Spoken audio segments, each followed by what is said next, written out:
So welcome back to another rebuild here on NBA 2K25 Next Gen. And in today's video, we are bringing back one of my favorite series that we do every single year. It is the Trading Every Player Rebuild series. If you guys do not know the way that these work, it is pretty self-explanatory by the title, but before we kick off year one, every single player on the team that I am controlling must be traded away. While we're trading these players, my eyes will be closed. I will have absolutely no say in which deal we accept, and of course the end goal is to win a championship with the team I am controlling. So we're starting out here with the Celtics today. They're my favorite team. I don't really know. They're fun. Obviously have a pretty talented roster. Hopefully we get some cool players in return, but I'm open to anything and everything. So you guys let me know which one of these teams I should do next.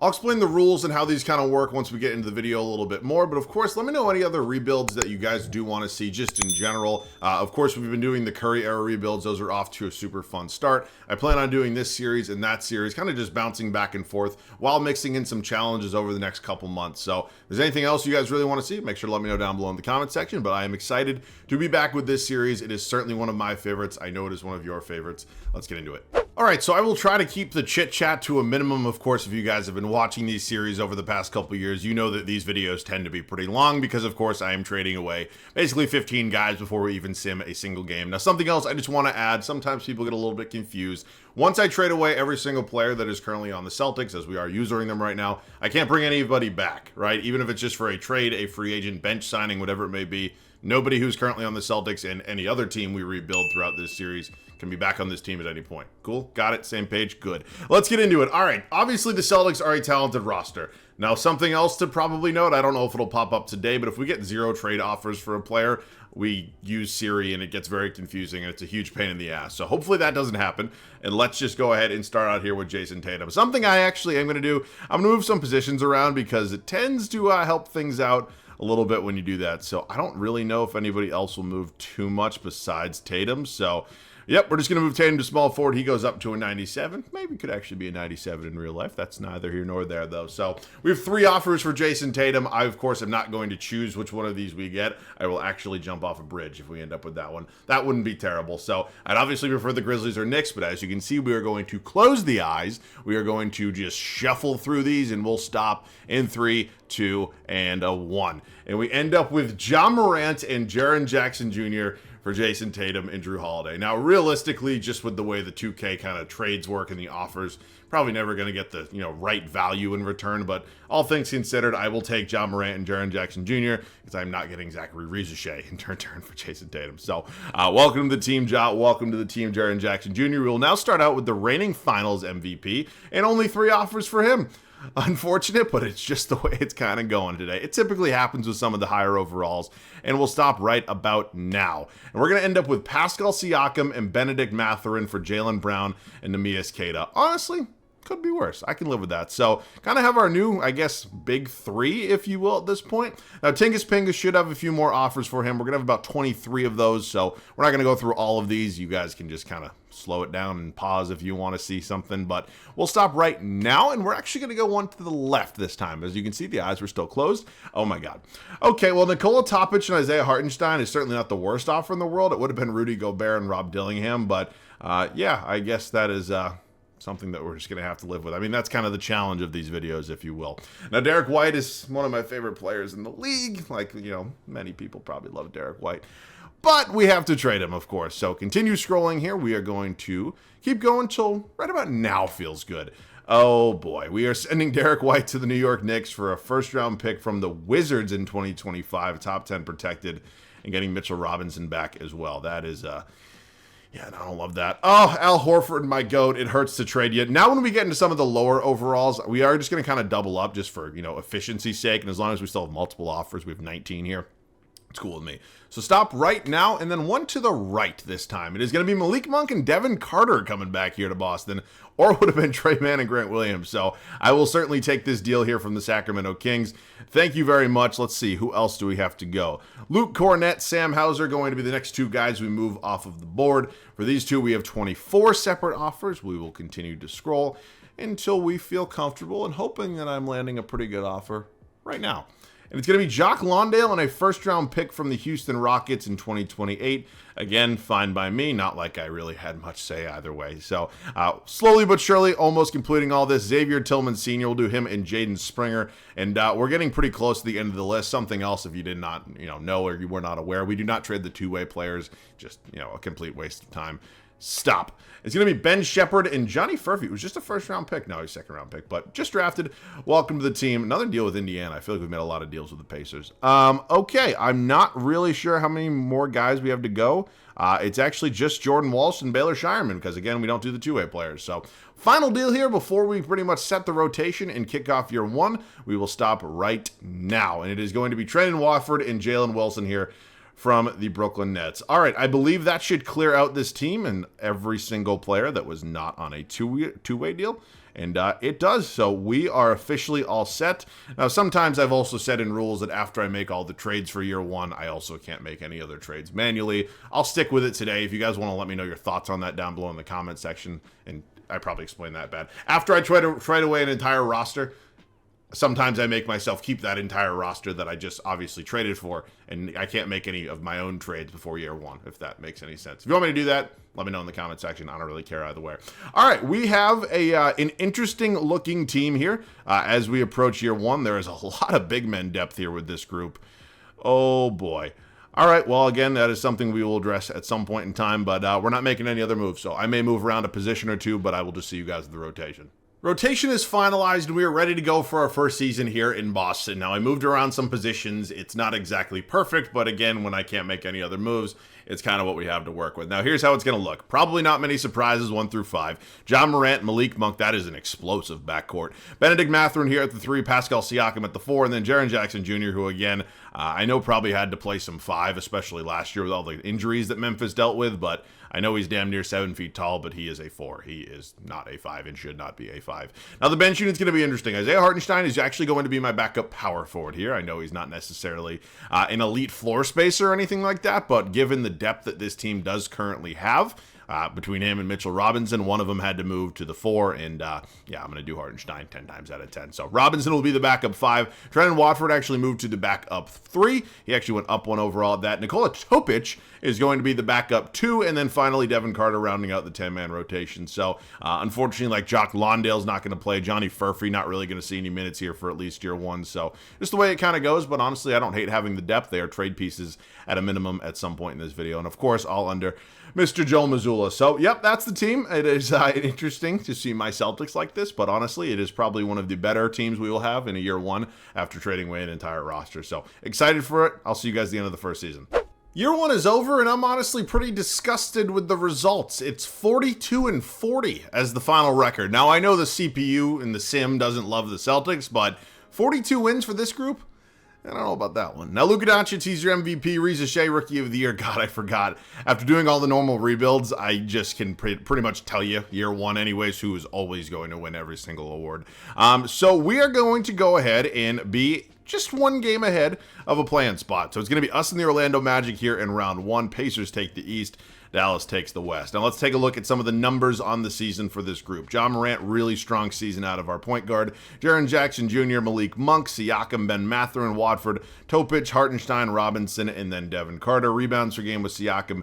It's just going to be John Morant. So, I mean, we are in the playoffs. I'm not necessarily looking forward to this, but here goes nothing. It is Jalen Suggs, KCP, Franz Wagner, Paolo Banchero, Mo Wagner. Wow, interesting. Starting Mo Wagner over Wendell Carter Jr. Interesting. Okay, well, we are down 2-0 pretty quickly. We do win Game 3 on our home floor and Game 4, and we go down 3-2. We do force Game 7, and we lose Game 7. That's funny. You know, the home team won every single game in that series. Okay, you know, it's a disappointing result. I mean, of course, given where we were in the standings, it's kind of an expected result, but disappointing nonetheless. Now, Dallas ends up winning it all. Luka Doncic, Finals MVP. Okay, offseason number 1.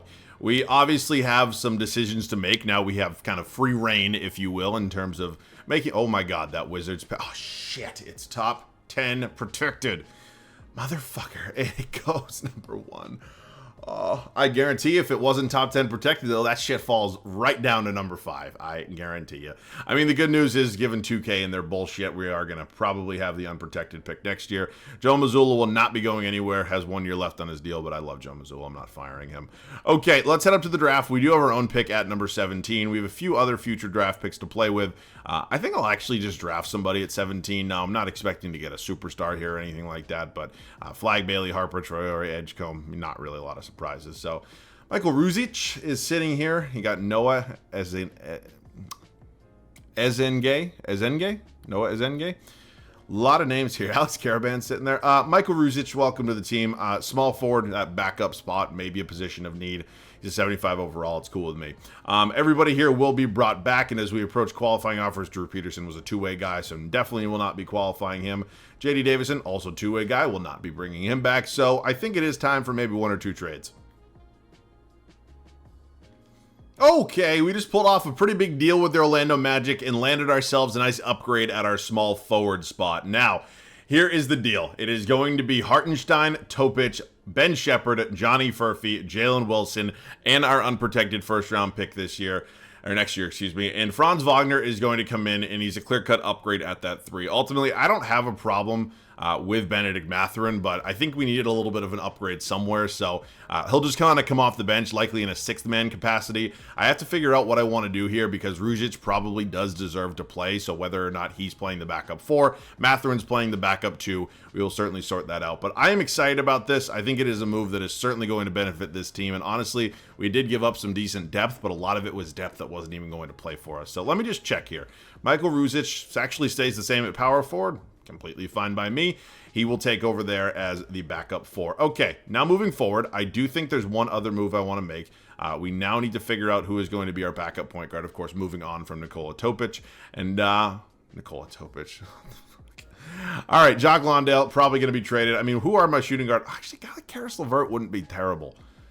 You know what? Actually, let's bring in Karis LeVert. I know a little bit on the older side at 30, and that maybe does stress me out a little bit, just given the fact that I know how 2K regression works, but that's actually fine by me. That's a good replacement. And then Jock Londale, I could probably hang on to just as, one, an insurance policy, honestly, if we lose Mitchell Robinson heading into next offseason, or I could trade him for a draft pick. Just curious. If there's any, quality draft picks I could get along with a multi-year contract, I'd probably take it, but if not, I'll probably just hang on to him. So doesn't really look like we're finding anything. It's fine. We'll hang on to Jock Londale. He'll continue to ride the bench. We have a little bit of a new look 10-man rotation, and I'll see you guys at the start of year 2. After a disappointing first season for us here in Boston, we obviously went ahead and decided we had to make at least one major move. That, of course, being the upgrade at our small forward spot. Franz Wagner, who is now up to an 88 overall, and I certainly think he'll benefit this team. So the backcourt remains intact with Morant and Malik Monk, obviously Wagner, and then Siakam and Jaren Jackson Jr. If something doesn't go right this season, I think I probably will have to make a decision between Siakam and Jaren Jackson Jr., and that's not me saying that they're not both very talented players, because they are, but I think we might need a true center, if something, of course, doesn't work out. So I'm getting way ahead of myself. Bench units also improved. Ben Mathurin now moving into a 6th-man role. You got Mitchell Robinson behind him. Karis LeVert here is my backup 2. We got Devin Carter, who's developing quite nicely, and then Michael Ruzic, who we obviously just drafted as my backup 4. So that's the team. Again, there's no way to sugarcoat it. Last year was super disappointing, especially given the talent that we did have, but I fully expect this year to be better, and I will see you guys at the end of year number 2. Second regular season officially comes to an end, and it sees us finish with a 10-game improvement from last year. This time around going 52-30, and hopefully we can actually make a little bit of noise come playoff time. Now, Luka wins another MVP. Cooper Flag, a member of the Washington Wizards, your Rookie of the Year. Anthony Simons, 6th Man of the Year, coming off the bench. Wemby Depoy, Alex Sarr, Most Improved. Giannis, Clutch Player of the Year, and J. Kidd, 2nd straight Coach of the Year. This time they won 66 games. Okay, we take the Chuki, which is great. We're going to be facing a play-in team, and of course, I'm happy about that. I am just trying to be, I guess, cautiously optimistic. It's a term I like to use in these videos. Here are the numbers on the season. Morant, Wagner, Triple J, Malik Monk, Siakam, Mathurin, LeVert, Ruzic, Carter, and then Robinson. Rebounds, it's going to be Siakam. Assists, going to be Morant. So, who's that play-in team going to be? It is going to be us in the New York Knicks here in round 1. God, it hurts seeing Derek White in a Knicks jersey. Okay. New York's talented. I'm not really sure how this is a play-in team. There is no doubt about that. So, yeah, I'm nervous. Here goes nothing. Quick 3-0 lead for us, though. They do win game floor on their home floor. Oh, no. 2K. Thank you. Wasn't doing that bullshit with you today. Now moving on to the East semis here. We are dancing with Toronto, who has brought in D'Angelo Russell and Dick, okay. Barrett, Barnes, Pirtle, you got Capella. This is one of the weirdest and most oddly constructed teams I think I've seen in these rebuilds. But they won a playoff series. I guess we got to respect them a little bit. Maybe not. Thanks for coming. East Finals. Us in the Indiana Pacers. Of course, Indiana won the East last year. This also physically pains me as a Celtics fan, but this team is good, and they have a deadly 1-2 punch with Halliburton and JB. So here goes nothing in the East Finals. Quickly split the first two on the road. Lose game 3 at home. Win game 4. Lose game 5, and get bounced in 6. We're close. Now, I don't think we are going to beat the Dallas Mavericks. I think they're just way too... Wow. Good for you, Indiana. Tyrese Halliburton, that is a historic series out of him. So, all right. Final offseason. We will have to make some tough decisions, whether or not we are comfortable. Wow, this is insane, seeing that big three. I guess big three relatively. I just meant big three players of the era, if you will, all going out kind of together. But we're going to have to make some big decisions. There is no doubt about that. We are going to have to decide whether... Oh, my God, the Wizards pick. I forgot about it. It is projected... Thank you very much. 2K is being nice to me today. I'm bringing back Joe Mazzulla. I have full faith in Joe Mazzulla. I love him. He's not going anywhere. I know. Maybe call me like a Celtics homer, if you will. Maybe a little bias showing through there, but I love Joe. Okay, the number 1 overall pick is certainly something we can work with right now, and I might have a few ideas about how we want to use this. I am going to offer all of this to the Detroit Pistons for Cade Cunningham. Now, is all of this, a good, offer for Cade Cunningham? Is it too much to give up? Is it not enough? I really have no idea. But heading into our final season, when we obviously are championship or bust, I'm going to kind of give it my all. Now, I don't know how Cade's going to fit at the 2, but it's 2K at the end of the day. I'm sure it'll work just fine. So maybe you consider this an overpay. I consider this, I need a fucking championship. So, yep, I kind of had a feeling they were going to accept it. It's fine. It is what it is. By the way, all those guys had to be in there to make the money work. I wasn't just throwing players in for no reason. So Ben Mathurin will be qualified. Of course, he's been a pretty solid option for, especially as a 6-man.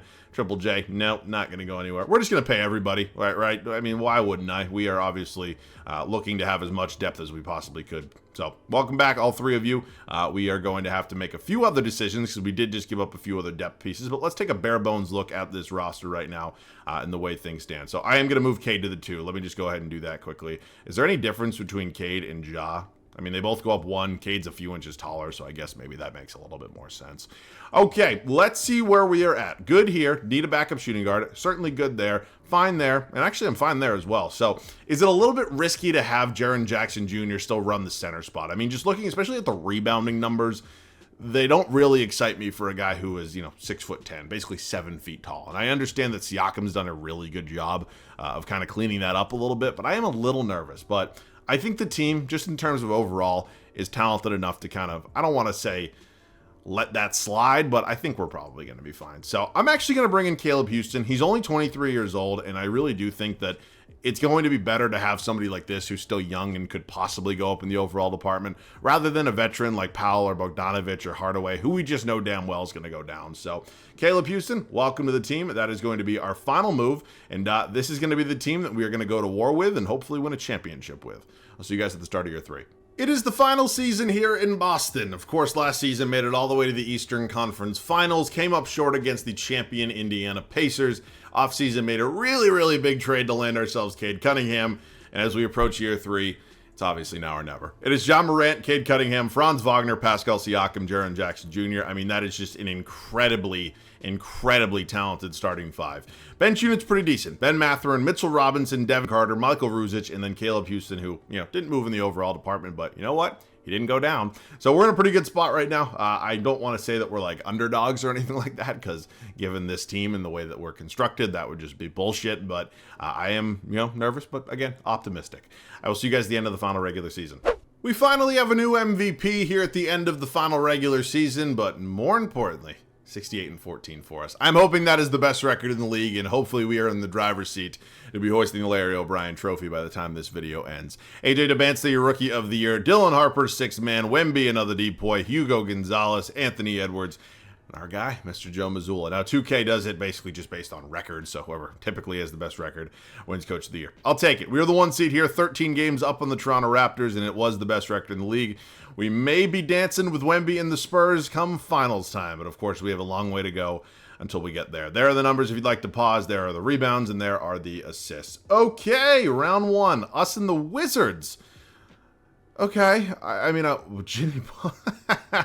Okay, shit, they actually got a pretty good amount of depth. I got to respect the Wizards. Not a statement I thought I'd be saying in today's video, but here we are. We sweep them. Now moving on to the East semis. I do not want to face the Pacers because, of course, they've been in the finals 2 straight years, won it all last year, and not the easy. Okay, maybe it is easy. Okay, now it is time for the East Finals. The Brooklyn Nets? I guess... Whoa. Whoa. Whoa. Let me just say something. That escalated quickly. Were we down 3-0 off the rip and then came back from being down 3-0? Is that what I saw? I mean, it went real damn fast. Can somebody please scroll back in the video and let me know? I mean, I'll see it when I'm editing anyways, but my God, that was fast. And my prediction came true. It is going to be us in the San Antonio Spurs, who, you know, obviously Wembanyama playing the 4. Jalen Duren, you got Igor Demeen, Vassell, Stephon Castle. So, yeah, they have the best player in the series. No doubt about that one on my mind. Shit. Well, there is a reason that the Spurs won 60-plus games along with us. They are really, really good. And, well, we're going to be winning this one, so we're going to survive. And as we head back to San Antonio, I do not want this to be the end of the line. So, got to come out and start. Well, we did not do that, and now they are kind of just running away with it. Oh, look at, we scored 9 fucking points in the second quarter. Really? Really? All right. Well, this is terrible, honestly. There's no way to spin that into a positive. What? That's so bad. All right. Well, we're not going to... Really? Ugh. It's disgusting. All right. Well, we're obviously not going to be getting a championship here in our first Trading Every Player rebuild. You know, I thought we put together a pretty good team, and I thought that the front court of Siakam and Jaren Jackson Jr., you know, was good enough, was big enough, but obviously I made a mistake, and that's, you know, maybe not the reason that we lost, but we had a good team. Sometimes it just doesn't go your way, and it is what it is, and I'm sure there's not many people watching this video that are sad the Celtics didn't win a championship. So I hope you guys did enjoy this one, though. I am excited to get back into this series. I know it is always some of my most popular videos, and I absolutely love making them, and I'm happy to be back into it. So hopefully you guys enjoyed. Let me know any other rebuild ideas down below in the comment section. That's it for me. As always, thanks so much for watching. I love you guys. I'll catch you guys all in the next one.